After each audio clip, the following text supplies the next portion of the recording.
I never thought I'd be the one telling this story, but here I am, still trying to understand the whirlwind that hit me that day, the moment that changed. Everything happened on a dusty ranch, road in the middle of nowhere. When a cowboy I barely knew scooped me up, literally carried me, and told me I needed help before I hurt myself from exhaustion and fear. And the wildest part, this was coming from someone I had openly admitted I didn't trust, because honestly, I didn't trust any man at all. So tell me, was I wrong for how I reacted to him that day? It all started long before that moment. I'd taken a solo trip to clear my head after a string of bad experiences that left me feeling burnt out, distrustful, and pretty closed off. So when my car broke down near a ranch town, I was already on edge. I walked miles under the sun, trying to get a signal or find help. And by the time I reached the ranch fence, I was dehydrated, tired, and honestly a little scared. That's when he showed up, boots dusty, hat pulled low, leading a horse like he'd stepped out of some old movie. He asked if I was okay. I snapped at him without meaning to. I told him I didn't need help and that men had done enough damage in my life. He didn't take it personally. He just watched me wobble, then told me bluntly, "Ma'am, you're about to pass out." I told him to leave me alone.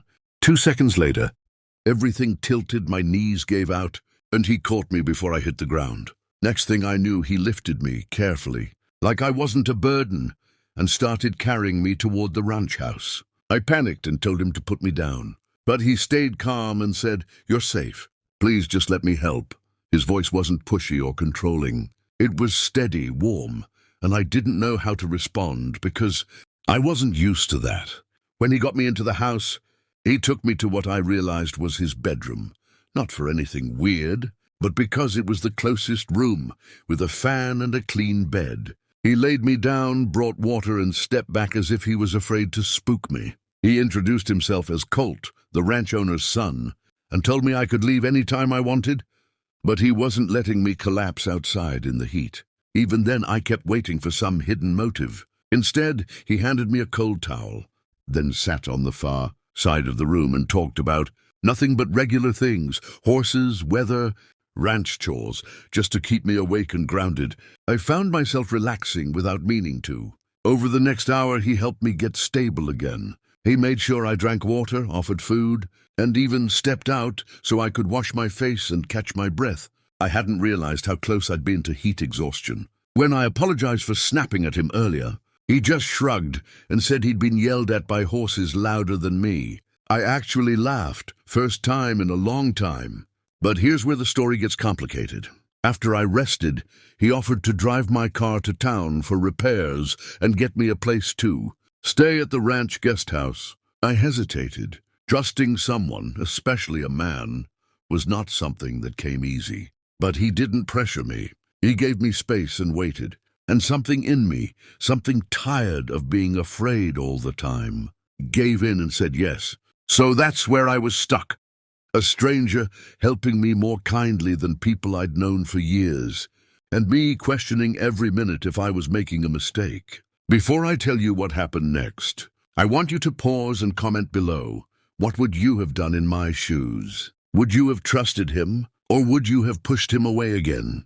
When he returned after getting my car taken care of, he told me the repairs would take until the next day. I expected him to drop me off at the guest house and leave, but instead he showed me around the ranch so I wouldn't feel stranded. He introduced me to his mom, who ran the place with this strong, warm energy that immediately made me feel at ease. They gave me dinner, told stories, and treated me like a guest instead of an inconvenience. That night, staying in the little guest room across from the main house, I felt something I hadn't felt in a while, safe. The next morning, he drove me into town to pick up my car. Before I left, he looked at me and said, "I'm glad you're okay. You don't deserve to go through life expecting the worst from people."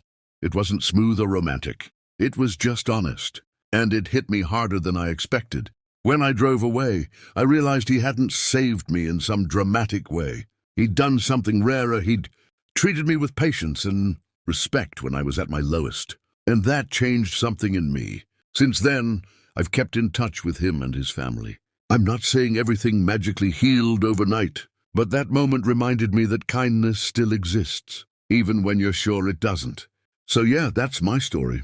Like this video if you were on my side, subscribe for more stories like this, and share your final thoughts on this whole mess in the comments. I'll see you all in the next story.